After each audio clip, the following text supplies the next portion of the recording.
No século XVI, um comerciante de tecidos holandês chamado Anton van Leeuwenhoek, acredito que seja assim que se fala porque o meu holandês é péssimo, tá? Resolveu inventar um aparelho para poder observar materiais de uma maneira mais ampliada. A ele se atribui a invenção do microscópio. E em um dos seus experimentos com essa engenhoca, ele simplesmente resolveu raspar parte dos alimentos que estavam presos nos seus dentes e observar.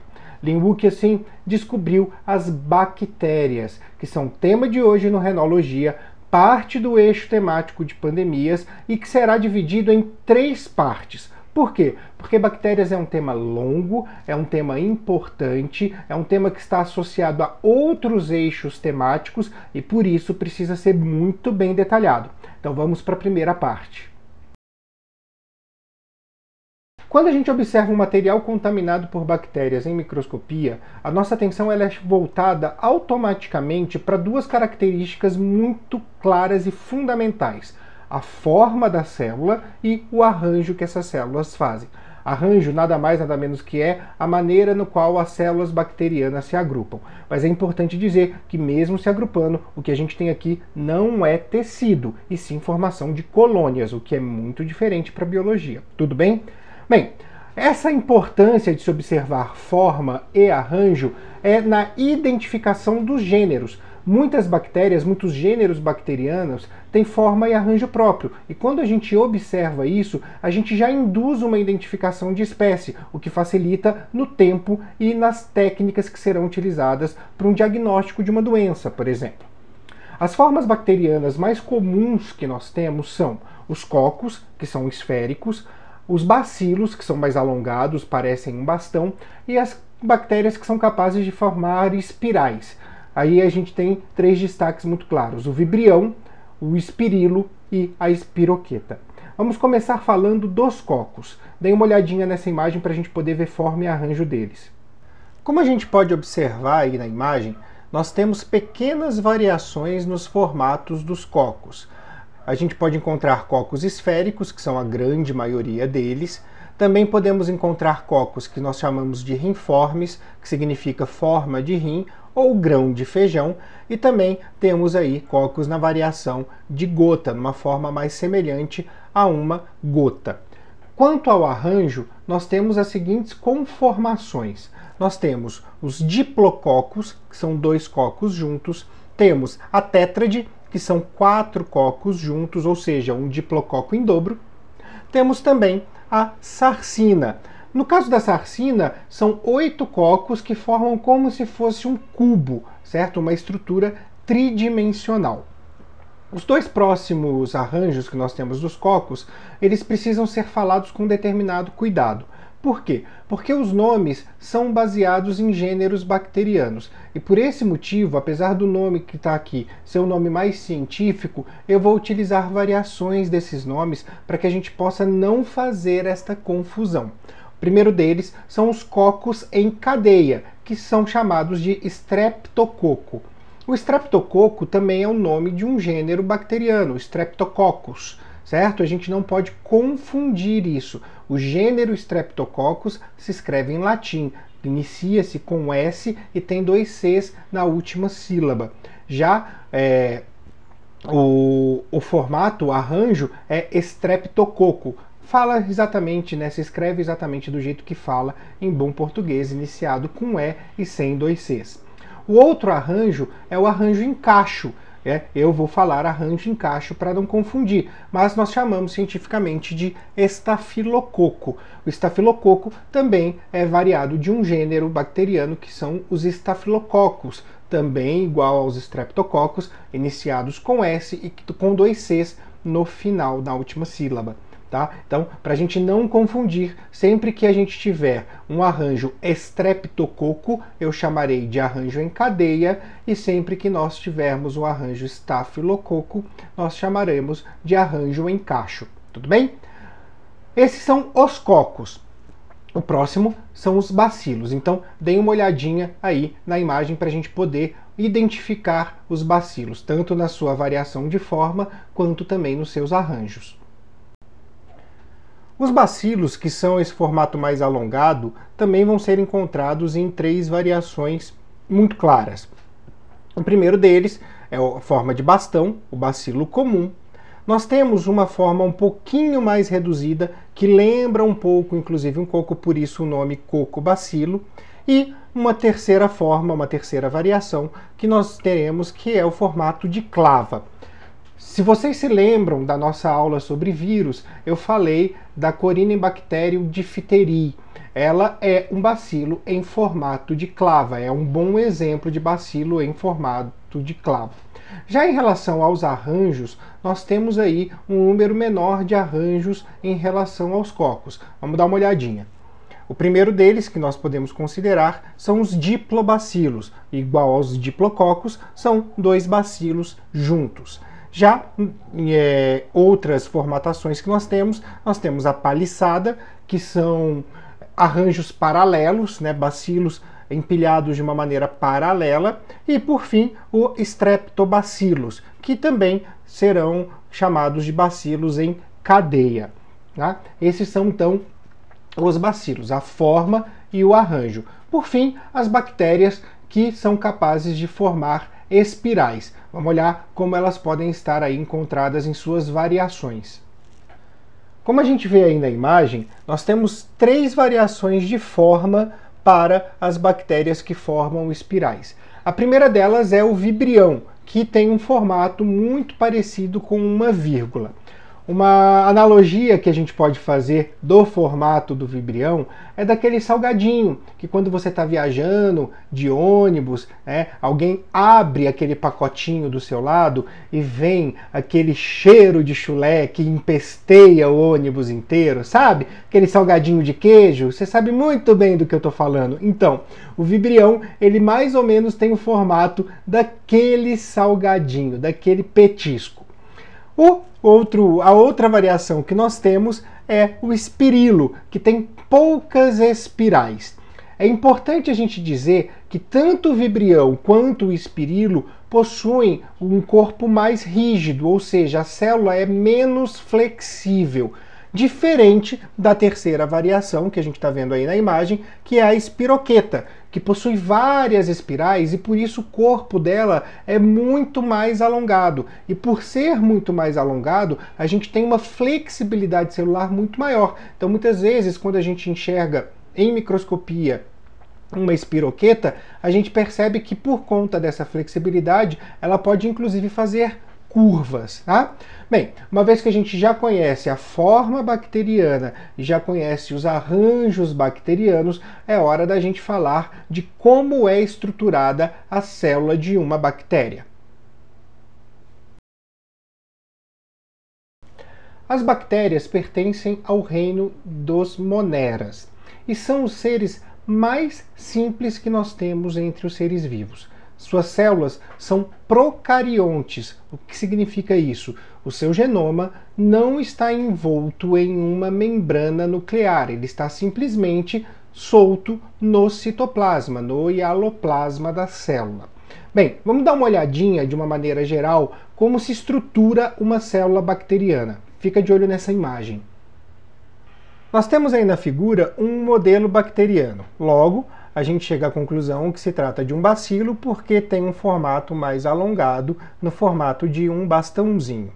Todas as estruturas que estão aí demarcadas, que fazem parte desse modelo, não são obrigatórias. Algumas estruturas não estarão presentes em todas as bactérias. E aí, à medida que a gente for falando de cada uma delas, a gente vai simplesmente pontuando aquilo que é e aquilo que não é obrigatório.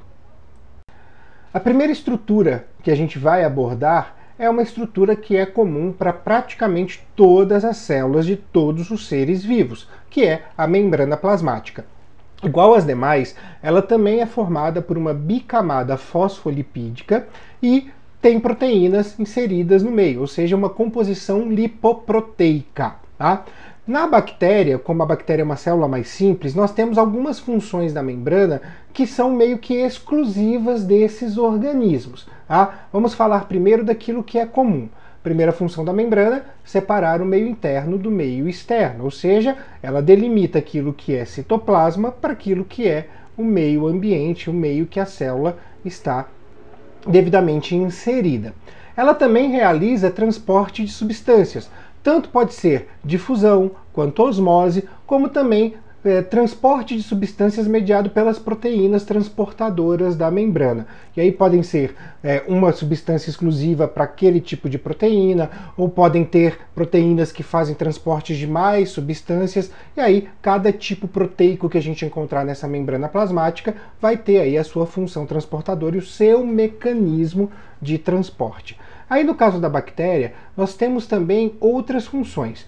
Primeiro, produzir energia através da fosforilação oxidativa e da cadeia transportadora de elétrons.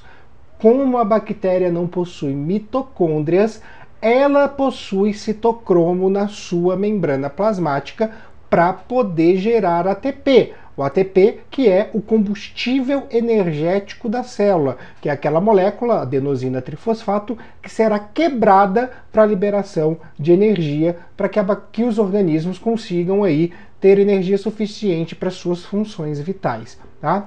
Além disso, a bactéria ela vai trabalhar com um processo de secreção na sua membrana, principalmente de enzimas que vão degradar nutrientes no meio externo para que eles possam se tornar moléculas capazes de serem absorvidas pela célula. Afinal de contas, a bactéria, como todo ser vivo, precisa se alimentar.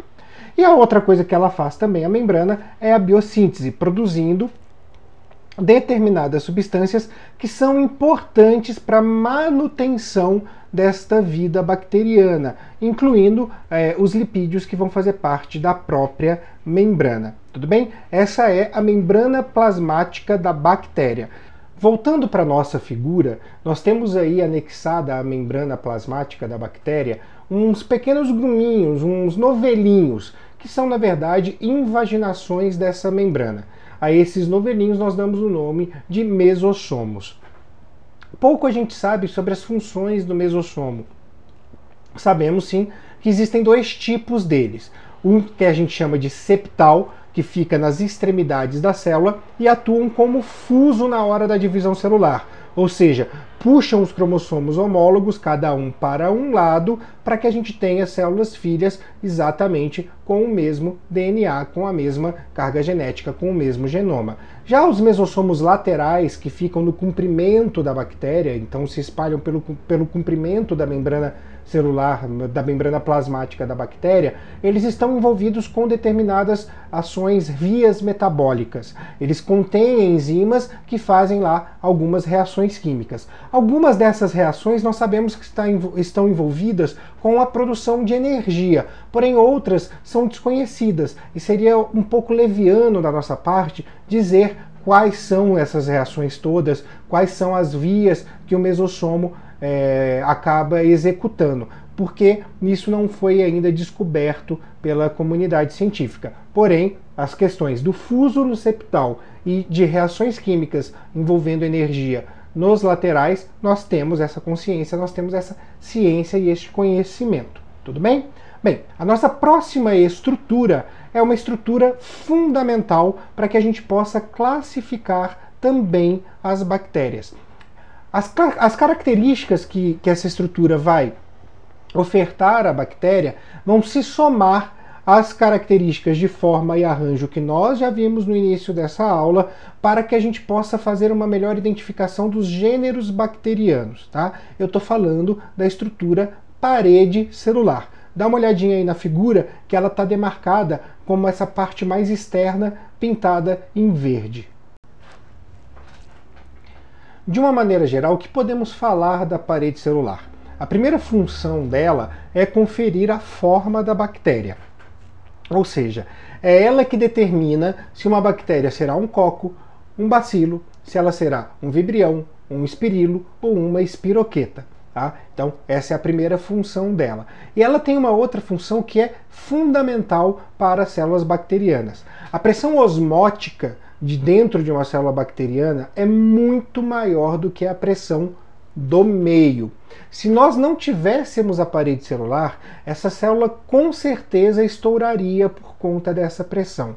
Então a parede celular, ela atua muito fortemente no controle osmótico, permitindo que esta pressão interna da bactéria se mantenha mesmo com uma grande diferença da pressão do meio. Além disso, a parede celular ela tem outras funções que são importantes, que têm muita relação com a sua composição química. Deem uma olhadinha nessa estrutura que eu trouxe para vocês, esse modelo que eu trouxe para vocês.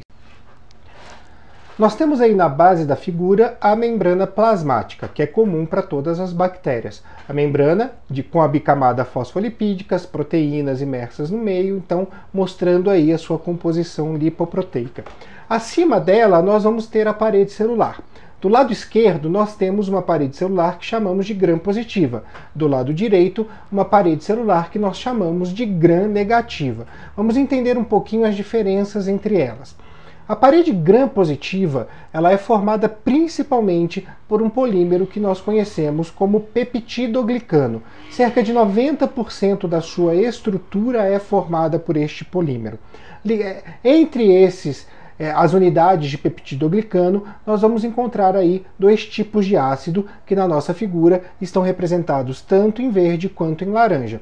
O ácido lipotecóico é fixado diretamente na membrana plasmática e o ácido tecóico ele é fixado em unidades de peptidoglicano. Essa é praticamente a diferença deles, porém a função é exatamente a mesma. No que eles atuam? Como atuam o ácido lipotecóico e o ácido tecóico? São quatro funções basicamente, quatro funções extremamente importantes. A primeira é controlar a entrada de cátions, que são os íons positivos, na célula bacteriana. Lembram-se que eu falei do papel da célula bacteriana no controle da pressão osmótica. Isso poderia, com certeza, alterar este controle, certo? Se nós não tivéssemos o ácido. A outra coisa que eles fazem é servir de receptor para bacteriófagos. Na aula passada, quando a gente falou do ciclo lítico e do ciclo lisogênico, eu disse a vocês que o bacteriófago tem aquelas estruturas de ligação e eles precisam ter afinidades com a área externa da bactéria, e essa afinidade faz com que o bacteriófago faça o processo de adsorção. E é exatamente o ácido tecóico e o ácido lipotecóico nas paredes celulares gram-positivas que vão ter essa afinidade com a cauda do bacteriófago. Além disso, eles também servem de sítio de ligação em células células de organismos hospedeiros. Algumas bactérias, como a gente sabe, fazem parte das floras normais ou então são patogênicas a determinados organismos multicelulares, pluricelulares, como o nosso, por exemplo, e esses ácidos eles servem como um ponto de ancoragem da bactéria na nossa célula. Ou seja, a mesma questão do bacteriófago para ela tem conosco nesse processo de adsorção.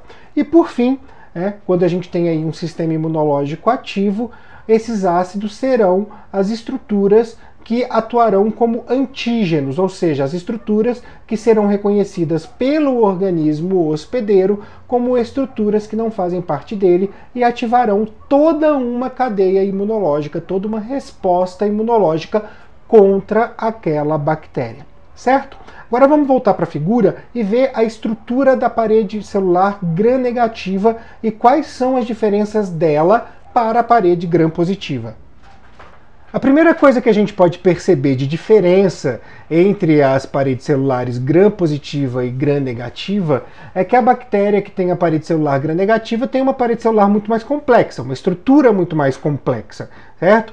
Ela também é formada por uma camada de peptidoglicano muito inferior à outra, ao outro modelo que nós vimos, e uma membrana externa que se assemelha, mas não é igual, se assemelha à membrana plasmática. Quais são as principais diferenças dessas duas membranas, a plasmática e a membrana externa da parede celular gram-negativa? Bem, a primeira diferença que a gente pode citar é a fixação desta membrana externa na camada de peptidoglicano por lipoproteínas. Então, essa membrana ela está fixada na camada basal da parede celular, que é formada por peptidoglicano.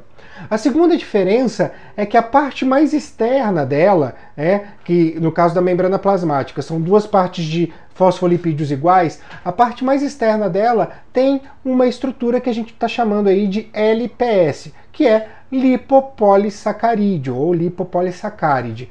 Significa o que isso na prática? Que no topo do fosfolipídio, no topo do lipídio que forma a bicamada, existe também, anexado a ele, um açúcar.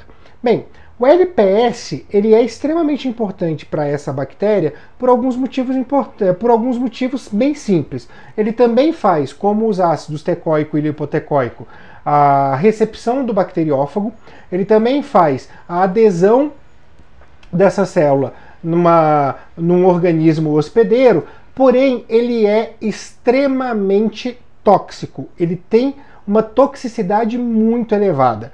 Por que eu estou dizendo isso?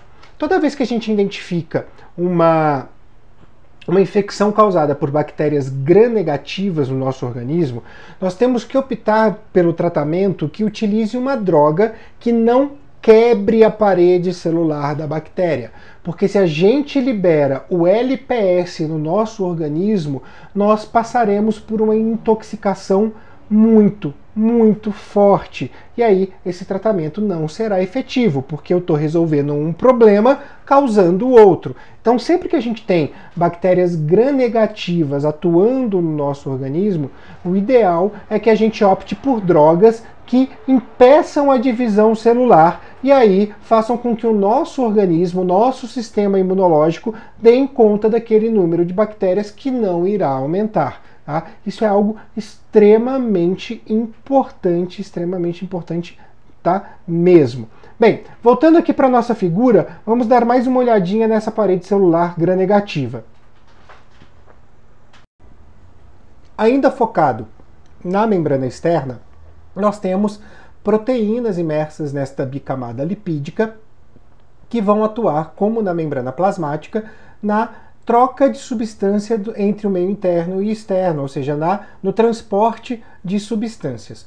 Uma delas que a gente destaca é a porina, que funciona literalmente como um poro para esta bactéria. E como a gente tem o transporte sendo regulado por proteínas, nós temos para esse tipo específico de bactérias, para as bactérias gram-negativas, algumas resistências a drogas, a antibióticos, que são utilizados amplamente pela comunidade médica, como os antibióticos da família da penicilina. Muitas bactérias gram-negativas, por ter esta estrutura de parede celular, conseguem ser resistentes à penicilina, que nós sabemos muito bem é um dos antibióticos mais utilizados, né? A famosa bezetacil. Quem nunca tomou aquela picada dolorida, que dói na alma, que você fala, não sei o que é pior, a infecção ou essa agulha, não é verdade? Bem, observando um pouco mais abaixo, entre a membrana plasmática e a membrana externa, onde se localiza a camada do peptidoglicano, nós temos um espaço aí que nós chamamos de espaço periplasmático. Tá? Esse espaço periplasmático, ele funciona de uma maneira bastante interessante, porque ele atua não só na resistência a drogas também, isso faz com que as bactérias gram-negativas realmente sejam bactérias mais resistentes, como ele também possui enzimas que vão atuar na degradação de nutrientes, ou seja, atuar ainda mais na alimentação, na nutrição das bactérias gram-negativas, certo? Então, a gente faz como para identificar uma bactéria, se ela é gram-positiva ou gram-negativa numa situação laboratorial? Nós fazemos aquilo que chamamos de coloração de gram. Nós vamos corar uma lâmina, um material, com um corante que tem a cor roxa. Depois nós vamos aplicar álcool, vamos aplicar álcool nesse material, ele vai descorar as bactérias gram-negativas e vai deixar as bactérias gram-positivas na coloração roxa. Depois nós vamos trabalhar um outro corante que tem uma coloração rosada e vamos observar isso no microscópio. Quando a gente olha, a gente consegue ver então a forma, consegue ver o arranjo, e aquilo que tiver corado em roxo é bactéria gram-positiva. Aquilo que tiver corado em rosa é bactéria gram-negativa. Tudo bem? Bem, vamos voltar então para a imagem do nosso modelo bacteriano para falar das demais estruturas. Ainda pensando no lado externo da célula bacteriana, nós temos 3 estruturas que precisam ser comentadas. A primeira delas é a cápsula. A cápsula funciona para a bactéria como o envelope funciona para o vírus. Não é obrigatório, mas confere determinadas estratégias à célula. Bem, quais são essas estratégias? Primeiro, resistência a algumas drogas. Segundo, aumento da patogenia por simplesmente burlar ações do sistema imunológico, e a terceira delas é uma maior capacidade de adesão no organismo hospedeiro. De novo, o processo de adsorção. Tá? A outra estratégia que a cápsula confere é uma estratégia nutritiva. Ela pode reservar água e nutrientes para quando a bactéria entrar em um ambiente, estiver em um ambiente que os recursos sejam um pouco escassos. E aí a cápsula acaba prolongando um pouco a vida dessa bactéria até que ela possa encontrar um meio que seja mais favorável à sua sobrevivência e os seus processos aí, tanto patogênicos quanto de reprodução. Depois da cápsula nós temos o flagelo, essa estrutura enorme que nós temos projetada para o meio externo da célula. O flagelo, ele tem como função a locomoção da célula, ou seja, ele confere à célula motilidade. Ele pode estar presente tanto em número único na extremidade da célula, como pode estar presente em 2, 3, 4 unidades também na extremidade, e algumas bactérias acabam tendo flagelos aí espalhados por todo o seu, por toda a sua estrutura, né? Por todo o seu corpo celular. Bem, o flagelo ele é comumente encontrado em bacilos. Raramente nós os veremos nos cocos, tá? É uma estrutura mais comum em bacilos, também presente em vibriões, espiroquetas e espirilos. Além do flagelo, nós temos outras estruturas que lembram um pouco essa cauda, né? Lembrando um pouco a cauda do espermatozoide, aquela cena clássica que a gente viu o espermatozoide andando, que são as fímbrias ou pili. As fímbrias ou pilis também são projeções para o meio externo da célula, só que elas não têm o comprimento do flagelo e não em nenhum momento vão atribuir motilidade à célula. Elas são estruturas que servem para duas coisas basicamente. Atuar como receptor de bacteriófagos e atuar na adesão nas células hospedeiras. Mais uma vez, o processo de adsorção. É bem interessante a gente notar que esse processo de adsorção é algo muito importante, porque muitas vezes essa patogenia que a bactéria tem, ela depende principalmente desse processo, porque se ela não aderir à célula hospedeira, ela não vai conseguir realizar os processos de patogenia, que para a bactéria estão completamente ligados à nutrição, à reprodução e por aí vai. Tudo bem? Bem, agora sim a gente volta para a imagem mais uma vez para poder discutir aquilo que está no citoplasma da bactéria. Então vamos lá. A primeira coisa que nós vamos observar, obviamente, é o genoma da bactéria, o seu DNA, que aqui é composto, é representado por um cromossomo circular. Uma coisa que é muito importante nos cromossomos bacterianos é que eles possuem todas as informações necessárias para a sobrevivência da bactéria. Porém, o cromossomo da célula é como um jogo da EA. Para quem joga videogame vai me entender. Eles vendem sempre o jogo base, certo? Mas junto com o jogo base, logo assim que ele é lançado, vem uma grande quantidade de DLCs para você comprar. O genoma da célula bacteriana não é nada diferente disso. O cromossomo ele possui todas as informações necessárias para a sobrevivência, ou seja, ele é o jogo base.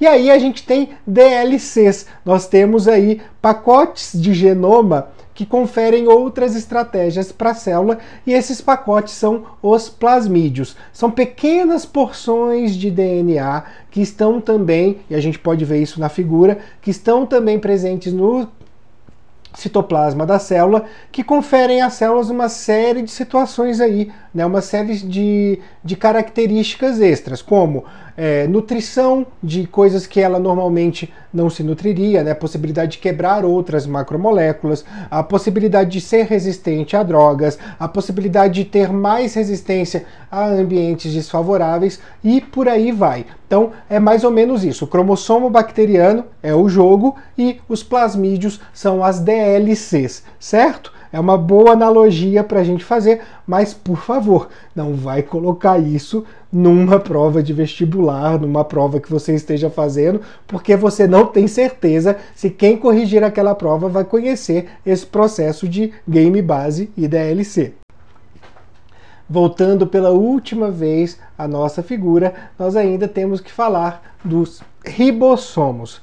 Os ribossomos são estruturas envolvidas na síntese proteica, como acontece em todas as outras células, inclusive nas células eucariontes. Aqui, no caso, eles estão dispersos pelo hialoplasma, tá? E os ribossomos eles são formados por proteínas e por RNA ribossômico. O que acontece aqui? O RNA mensageiro ele vai ser lido por este ribossomo e aí ele vai produzir, através da sequência presente de bases nitrogenadas do RNA mensageiro, ele vai produzir uma sequência de aminoácidos e vai gerar aí uma proteína que muitas vezes tem função enzimática.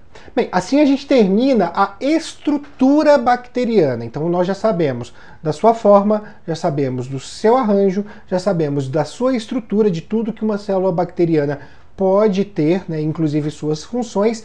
Por fim, a gente precisa só falar de uma última estratégia que as bactérias têm para sobreviver aos meios que possuem poucos recursos. Essa estratégia é conhecida como esporos bacterianos.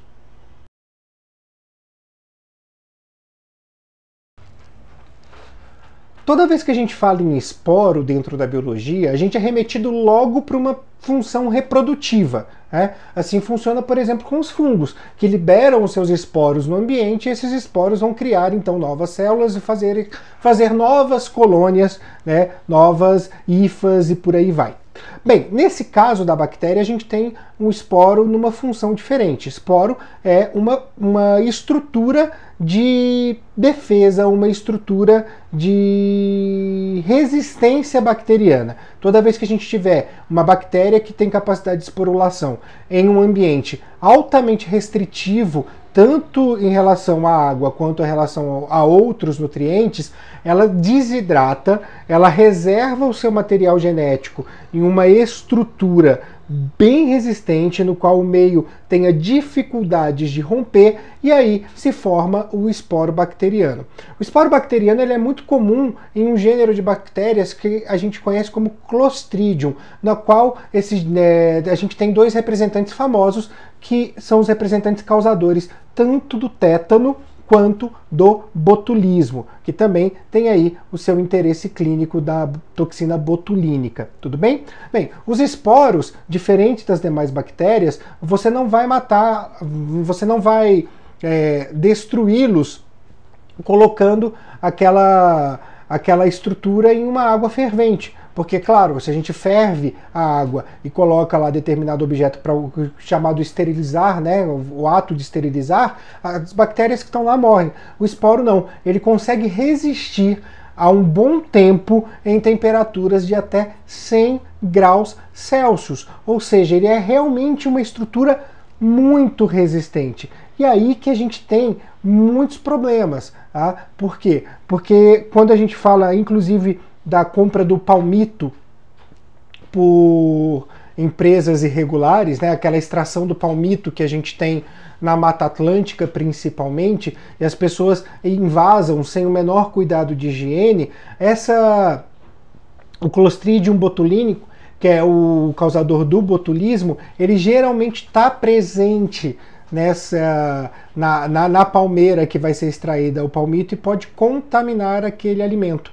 E esse alimento, por mais que você ferva por um tempo, ele não vai tirar o esporo, ele não vai destruir o esporo. E aí, na hora que aquela bactéria percebe que está numa condição favorável, ela refaz o processo, volta a ser uma célula do jeito, nos mesmos moldes que ela era antes, e aí ela causa uma patogenia bastante grave. Então a gente tem que ficar muito atento em relação a isso. O processo de esporulação, ele traz riscos para nós, né? Porque ele é realmente um processo de resistência no qual os nossos métodos comuns não conseguem destruí-lo, não conseguem nos livrar deles, tá bom? Bem, a gente vai ficando por aqui. Essa foi a primeira parte das bactérias. Vimos forma, vimos arranjo, vimos as células, vimos também a questão do processo de esporulação.